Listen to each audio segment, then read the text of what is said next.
Greetings, everyone, and welcome back to the Disability Inclusion Required podcast. The voice you're hearing now is not altogether new. I am Justice Shorter, and I was with you a while ago on a previous episode. Today, I join you as the host of this next season. Sincere appreciations to our phenomenal former host, Emily Ladow. We have so much in store for you in 2025, but before we get there, let's settle in right here because today I am joined by two wonderful guests, Nikki Brown-Booker and Yolanda Vargas. Since October is National Disability Employment Awareness Month, we wanted to explore what it means to work while disabled in 2024. Let's get into it. Yolanda and Nikki, thank you so much for joining us on the pod. Can you both give us an introduction and tell us who you are by way of this question? What is the work you feel most called to do in this world and why? And we can start off with you, Yolanda, if you're comfortable. Hi, my name is Yolanda Vargas. My pronouns are she, her, hers. The work that I feel most called to do, a big chunk of my life has been focused on surviving. And now that I'm in a better place in my life, I feel called to protect the people that I love and leave the world a little bit better for them after I'm gone. And that just leads me to take any kind of avenue that hopefully helps me make the world a little bit better. And Nikki, how about you? Hi, I'm Nikki Brown-Booker. I'm the program officer for the Disability Inclusion Fund, and my pronouns are she, her. And I guess what calls me, such a good question. I really feel that I've had a couple of different callings in my lifetime, but the one thing that they all have in common is to actually really not only to try to make the world a better place, but to make sure that people with disabilities get what they need and really to try and give back to the community. So before I was in this position, I'm actually a licensed marriage and family therapist, and I really felt really called to be a therapist, early in my career because so many people with disabilities didn't have really good access to, good therapeutic services that were actually appropriate to them and their needs. So I feel like that was one way that was a calling for me back then, and now in my current position, I feel like I'm really being called to service the community and find ways that I can really um, give back to the community that been a part of my whole life, and as a person with a disability and a person of color. hmm Nikki, you have worked alongside folks at Hand in Hand and all of the phenomenal work that they have been doing over many years. I want to start off with these words from Hand in Hand. There is often not a clear distinction between caregivers and care receivers. Many disabled employers of domestic workers are also caregivers for family members, partners, or members of their communities. Disabled employers also have a range of different relationships to attendant services and to the care work industry, as do domestic workers. Honoring our intersections at the point of connections and who we are is a critical part of seeking justice. Nikki, can you share a bit more about the importance of understanding care recipients as employers? And could you also explain how domestic worker rights are inextricable from disability rights? Yes, absolutely. I love this question because I think that people don't often really think about care in this way. They often think about just the caregiver. Um, but you know, you when you're the recipient of the care that someone is giving, you're also um you also are directing them into providing you appropriate care. And I've been an attendant care employer since I was like 18 years old, and I'm 58 now. So this has been like a really important part of my life. And so often we're not really, as as a recipient, we're not really taught how to actually supervise people and how to, direct your care, and and also how to really develop a strong relationship with your care provider. And I think that is so crucial to, to actually having a good relationship with the person who's providing care for you. And domestic work is really, it's, you can't separate the work, honestly. So, if my provider is giving me really good care, and I want to make sure that they get like really good benefits, that they get really good pay, because if they are getting the things that they need, they're able to actually provide much better care for me. And also, as a person with a disability, I deserve to get really good care, and I deserve,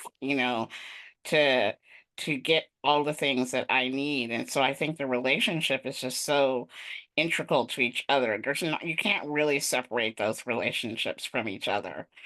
And I just think it's that people will try to separate, they're a caregiver, or that person is just receiving care, but they're so, that relationship is just so integral. And I really feel that people really need to understand that. And like, domestic workers are not just providing care for people with disabilities, but they're also cleaning people's homes and taking care of people's children. And those are, deep and important relationships, and there's no way to really separate those two out from each other. Absolutely. And the reason why I started with that quote, the reason why I love it is because it acknowledges the overlap between the two, right? Like so often people with disabilities are also domestic workers, right? Many domestic workers have acquired disabilities along the way by nature of the work that they do, which can sometimes be very physically taxing on the body, but also mentally and emotionally taxing as well, depending on the circumstances. And so it's really important just to acknowledge and echo precisely what you said, that they are connected and there's no way to separate or sever them. Unfortunately, though, often that work is erased, or it is considered sometimes within a shadow economy. Sometimes it is altogether invisibilized. And as a result of that, I want to kind of unspool that thread just a little bit in terms of talking about work that is invisibilized. Yolanda, I want to bring you into the conversation. Each day, disabled folks devote hours to crowdfunding and resource sharing in hopes of saving their own lives and the lives of those they love. Can you talk to us a little bit more about what funders could learn from such labors of love? Yeah, I think a lot of funders don't realize how close most disabled people, especially those that are multiply marginalized, like in the queer community, we joke about constantly just, sharing the same $25 around so that people can buy groceries or cover their light bill or whatever, or cover that overdraft fee. And I think funders come into it with a mindset that they kind of have of like, oh, this is a mission. This is, something that you should do for the love of your community. And it totally is. You should be doing that. I hope people do feel that, but we also have to survive. So for every funder that's, ever contracted somebody and been like, oh yeah, really vague on the details of how you're going to pay them, please be more upfront with that, but also uplift people so that when you give them opportunities to do input on your projects, that you're building connections with them and bringing them into different projects and building your network in that way and letting them recommend people, because you're not hiring one person, you're hiring kind of their community and every person that's touched and shaped their point of view. So, I mean, really consider investing into the communities that you're funding beyond just giving them money for projects. Like, how can you uplift and, help empower individuals and groups to continue doing that work when you're no longer a direct supporter, is something that I would probably say to funders to help Absolutely. alleviate some of that feeling of always kind of being on the edge of that financial cliff. Mhm. There is so much creativity and ingenuity and resourcefulness embedded throughout the disability community, and we display that every single time one of us is going through a crisis or a disaster. Sometimes that's related to health, sometimes that's related to an actual storm that's brewing somewhere, but often it's related to the everyday ramifications of discrimination and harassment and prejudice that we have to deal with. And so the web of support that we have developed and cultivated to quite literally hold each other up, keep each other housed, keep each other sheltered, keep each other with the medications that we need. It is a marvel to behold, and I'm grateful and in awe every time I witness it. And we'll do a future episode, ideally, that focuses on some of the great work of mutual aid and how that has happened throughout our community. Nikki, I'm going to come back around to you. I want to talk more about cross-movement organizing and more specifically collective bargaining. What can union organizers learn from disabled folks throughout the community? And vice versa? How can we continue to assure that disability issues are embedded into campaigns for worker rights, irrespective of the industry? Because people with disabilities are everywhere. We work in all types of industries. And so how can we make sure that whoever's formulating a union, whoever's pushing for worker rights, how can we make sure that they're learning from folks with disabilities, they're including us, and vice versa? Such a good question. With my work with Hand in Hand, we worked a lot with union organizers, and what we know, what I've learned about that work is that we have to work together.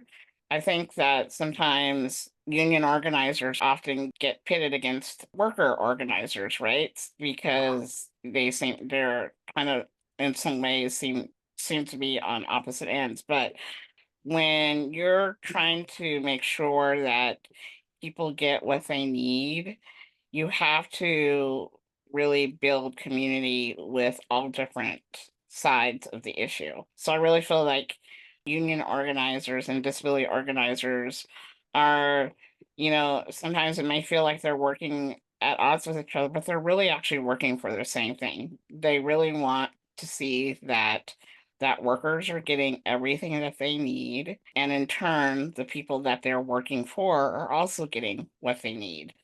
And I think it's really important that disability organizers are at the table with union organizers. I think it builds a really strong front to whatever industry that you're trying to, like. If you're doing collective bargaining and you have people with disabilities and union organizers d- at the table together, it's much harder for the other side to try and pit you against each other. And I think that often happens. They try to leverage each other against the other group. And when you're there together, it just builds, you're stronger together. That whole idea that you're really building power with each other is, so I think, really important when you're doing cross movement organizing. There is no there is no you against me. It's really us together trying to get what we need. And that is and that when you're working together, that's gonna be your key to actually get the things that you need.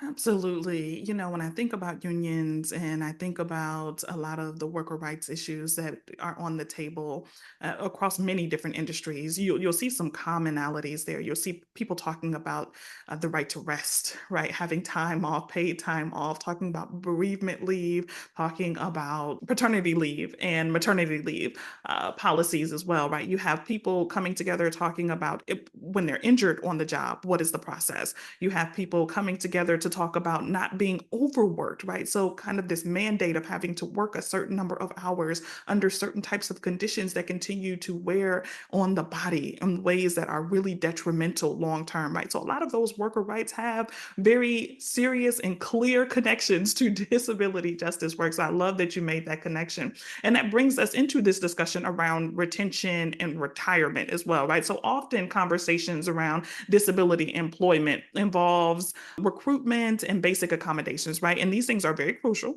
But I'd like to delve a bit deeper by exploring how we can reach new heights to cultivate inclusive workplaces. Yolanda, can you talk about the importance of equitable pay rates, promotions, and professional development for disabled employees? How can employers avoid the glass cliff phenomenon concerning disabled employees, particularly those who identify as women and as people of color?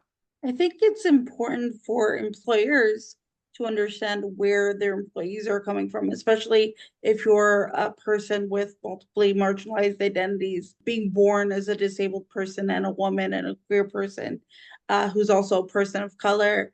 I was raised to take up as little space as possible, to be as accommodating as possible, to be grateful for any scrap of anything that I was given.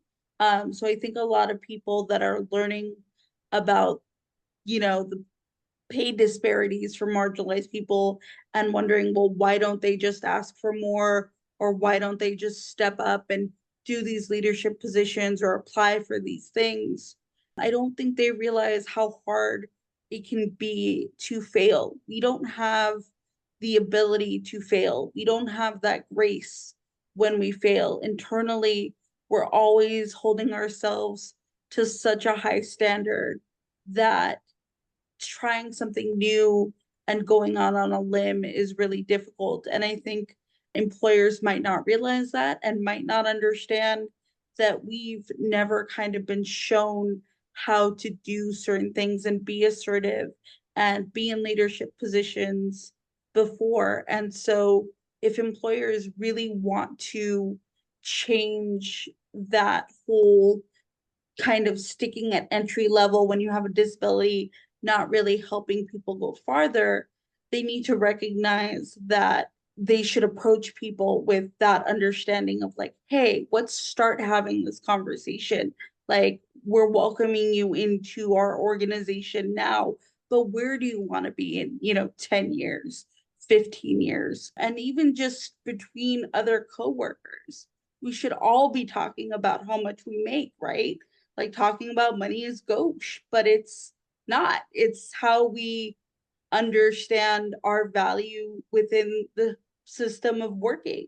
And I think that's something that disabled folks don't talk about enough, right? To make sure that we're actually being valued as much as our other non-disabled coworkers. There's so many things that can empower us just through ourselves and talking to others that are in similar positions. And, I think when we think of like networking, we think of it as a way to gain connections in the sense of like maybe helping our organization and business, but like finding somebody with a similar disability or similar life experience and being able to openly and honestly talk about what it's like to work in those positions or these fields can be extremely helpful in helping people grow their skill sets and their knowledge bases, because those are the kinds of things that you can take with you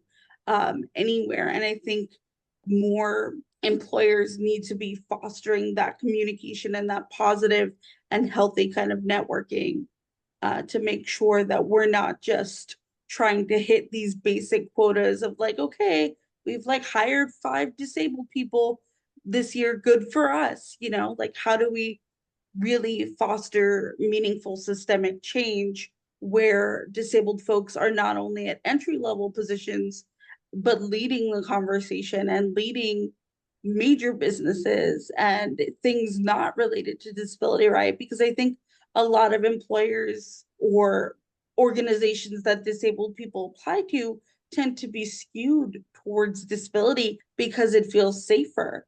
But like, I want disabled folks to be in positions of power everywhere. And I think that needs to be a conversation that everyone should be having. Like, how do we make marginalized people feel supported and have the tools that they need to succeed instead of just feeling like we need to put somebody as a face of diversity in an overwhelming and often difficult situation and then be surprised that they fail I think that kind of pattern needs to change. Mhm.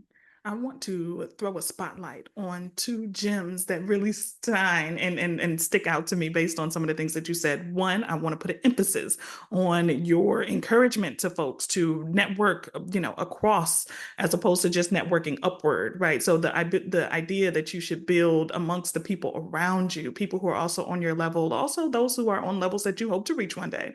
But hearing you say that absolutely reminds me of this very popular and viral clip of the great philosopher Issa Rae, who is a wonderful Hollywood powerhouse producer, director, writer. But she says something very similar in that the way that she came up, the way that she was able to get amazing projects off the ground, to even be considered by Hollywood bigwigs, was to work with the people who were surrounding her, her friends, her colleagues, folks she went to school with, but creating those networks and moving across those different circles was really invaluable. And then the piece that you mentioned as you closed about setting folks up to fail. Earlier in your statement, you talked about the conditions in which people with disabilities are brought into an organization. And this is precisely what that glass cliff phenomenon is all about, right? Bringing people of color, bringing women into leadership positions under conditions of crisis and expecting them to work a miracle. And if they do not, it is somehow representative of the fact that, see, people with disabilities, people of color,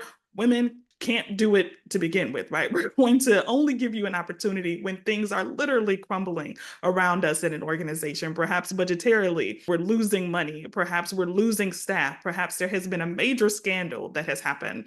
And instead of stabilizing the ship and giving you as much support as possible, we're going to put you in leadership and hope that you work a miracle. And those conditions are completely unfair. And they do not create the type of foundation that we need to build a wonderful policies and practices and programs off of, right? And so we want to make sure people with disabilities, we're talking about inclusion. It's not just putting someone in a position of leadership when it is convenient.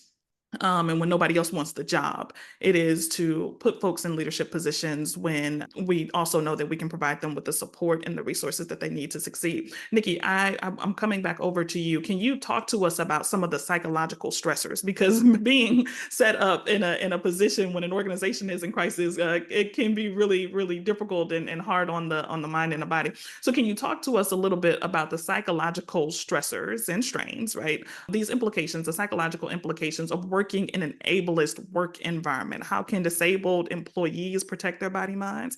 And how can employers root out and help resolve ableist practices and policies? As a employee who's worked at lots of different levels, I've been like, the on the ground, I remember my first job working in and being in an environment in which I was the only person with a disability, and in fact, actually the only person of color, let alone a person with a disability. And when those things they start to wear on you when you don't feel like people really get you and understand you, when you're in these environments that other people who are not disabled will often treat you as if one of my big experiences in the working field is being treated like a child, even though I am doing the same work or even doing work beyond the work that another person is doing. And some other like experiences that I've had working is that you just always have to feel like you have to be better than everyone else. You have to work harder than anyone else because for many employment places, you might be the only person that looks like you, that isn't in a wheelchair or a person of color, and you don't want to fail because you don't want your employer to then say, oh well, they didn't do it, so why should we hire another person with a disability, or why should we hire another person of color with a disability if they can't handle it. So there's always kind of like that thing on your back where you're always trying to like work harder, work smarter all the time, just so you set like the best example of what a good employee could be, right?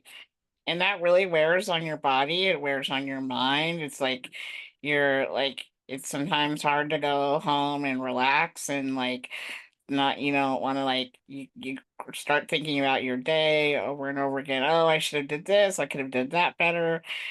They might see me differently because I wasn't able to, complete that job faster than anybody else, or meet that deadline.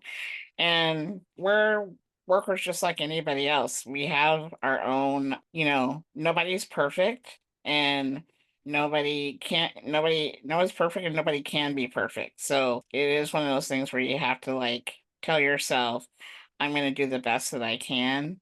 And I think employers really have a responsibility to make sure that you get the things that you need. I mean, sometimes it's, really simple, like just making sure that your desk is at the right height and that you have all the things that you can reach on your desk, which is like a reasonable accommodation that an employer can provide to make your work experience the best work experience it could be. But, so many employers are still like, really resistant to actually, you know, building out the accommodations that people need. Those are all like ableist policies and practices that really need to change. And I feel like employers can actually, you could partner with your employer, and your employer should be partnering with you to make sure that you get what you need, and that you can do the best job that you can do, that you have all the supports in place. And they should do that for all of their employees, let alone their employee with a disability. I feel like labor is sometimes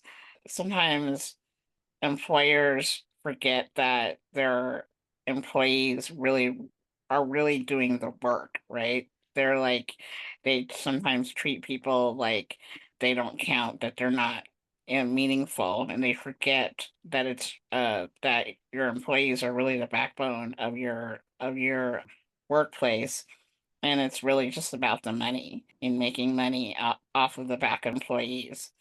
And I think that as a disabled person, you really have to like, not take that ownership, to actually put that ownership back on the employer to make sure that you're getting what you need in order to do the best job that you can. Mhm. Giving people what they need. I mentioned before that we were going to focus a little bit on retention, but also retirement. Yolanda, how can funders invest in disabled retirees or disabled folks over 65 who still have budding ideas and new career goals? How can funders and how can we collectively continue to advocate for a world where disabled elders do not have to work until their last days? Because many people cannot afford to stop working. Yeah, full disclosure, I am not an elder currently, but I had the privilege of having an old dad, which was something wild and wonderful to see and experience. So he really kind of made me think about what my life would be like as I got older, even from the beginning, because he was not a spring chicken. And I mean that in the best way. But he was a person that immigrated to America and started his own business and had like a third grade education and had 9 kids and was always working hand to mouth. And then he had a stroke. And, I'm sure there are people out there listening to this that have their own business, but oftentimes when you have your own business, there is no safety net, there is no insurance, there is no 401k, especially when you're a mechanic with a third grade education. So his life changed, but I don't think he ever really wanted to stop working, and he didn't. He worked up until his very last days, and I think that's something important to recognize, that everyone has something that drives them, that gives their life meaning and purpose, and all people deserve to experience that. And if that's working for them, they should hopefully be able to work because they want to and not because they need to survive. And I think that's a failing of society, that so many people don't have the ability to save and we're all just trying to survive. But yeah, my dad constantly loved to work, but I wish he could have had a safety net And it makes me think about disabled elders in particular, where not only do they not have a safety net, they've never seen anyone like them live the life that they have the opportunities to live, right? Because their disabled elders were often institutionalized, barred from even having employment because of lack of, accessible transportation, hospital settings that actually understand disability, all of these things that now make working till 65 and being disabled possible is so new to everyone. And now we have the opportunity to do what we want, maybe in our golden years. Like, that's such a wonderful thing for them, that in a lot of ways the world has changed for the better for disabled folks. And also to employers, it's important to note that maybe some older disabled folks don't identify as disabled themselves, and that's fine. They're just people that navigate the world differently to them, and maybe they don't claim that title. But I think people need to realize that they're a driving force, and they still have things they need to do and things they want to do. And like, how do we pull away from focusing on youth and planning for, this whole life, and how do we move to planning for older folks and uplifting them? Like, how do we support them? Because I often don't see a lot of early development, leadership development geared towards older folks. It often has an age limit, which for the disability community in general doesn't really work, because we all kind of start, the journey of adulthood, and I'm using like air quotes, at different times in our lives, because disability impacts how we see ourselves and how we navigate the world. So, especially for older folks that have all of this trauma of being secluded and looked down on, and now have the opportunity to like live the lives that they want, like, how do we appreciate all of this passion that they have stored up into themselves? And I think it's just by giving them not only support, but variety, right? Like, to helping them find what their endeavors are. Maybe they finally get to delve into being more artistic, or maybe they really actually loved math and wanted to be an accountant. Why not be 65 and start working as an actuary? There's so many things that we can do. But as far as what we can do to help people that are soon to be retiring, it's hard, because I think most of the information that we have around that is focused on the idea of planning for retirement when you're young, but not everybody has that luxury. So I think if I were to say to employers, how can you uplift this? I mean, maybe have, you know, direct funding into helping people pursue their passions later in life, take a chance on older folks, but also maybe create some, additional benefits that would allow them to have a bit more savings in some kind of way that you could trade off. But I think to discount the older community in within the disability community is a mistake. And it's also something that makes me so sad, because so many of our loved ones don't get to make it to 65. Mhm. So I really want the people that do to have the best life possible.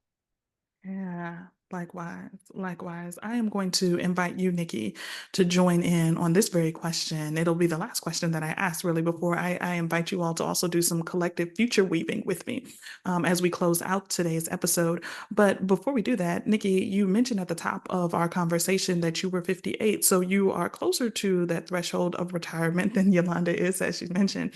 But I wonder if you have any perspectives on this, and if you could perhaps link that to kind of wider ideas that we have around deservedness and worthiness and entitlement, and who gets the opportunity to work because they want to, and who is expected to simply work until they can't work anymore. Any thoughts on that?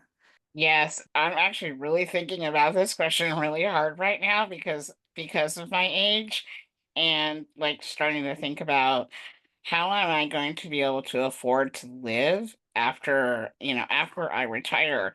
Because one issue that we actually haven't talked about when you're talking about working is that for people with disabilities is sometimes they have to be really careful about not earning too much money, right? Because if they're on any type of Medi-Cal or benefits related to their disability, then there's kind of a disincentive to make too much money, or so that you don't get thrown off of benefits. And so it's really hard to like actually think about retiring if you're concerned about having the money that you need in order to retire. And I don't know anybody who can live off of Social Security when they retire. It's so little, such a small amount of money that they receive. And you end up having people that are like in their 70s and 80s literally having to like decide whether to eat something that day or to pay a bill